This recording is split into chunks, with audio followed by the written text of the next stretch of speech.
Secretary-General directs the day-to-day operations of the United Nations, a vast and complex network that employs some 14,000 men and women representing 103 nationalities and serving in 106 countries. For more than 70 years, the United Nations has said it exists for peace and to promote international cooperation among its member states. For its troops on the ground, that translates into only responding with force in self-defense and defense of their mission. But is that enough?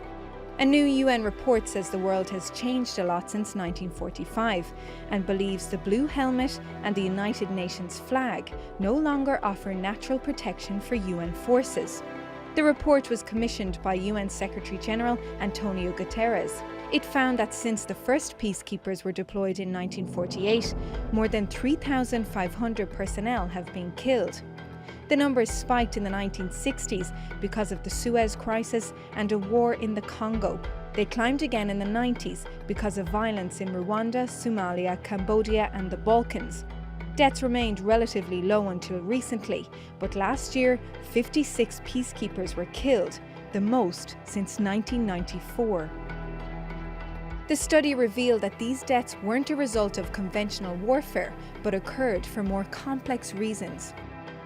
Take Mali, for example, where UN forces are engaged in a counter-terrorism mission and one of the organization's deadliest operations.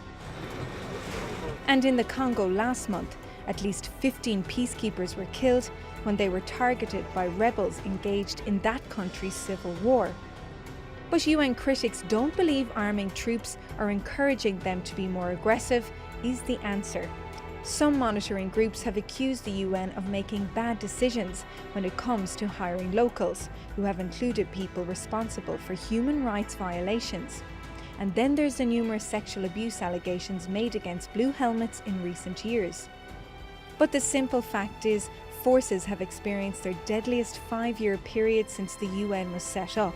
So is it time for peacekeepers to change the way they keep the peace? Vanessa Coneely, The Newsmakers.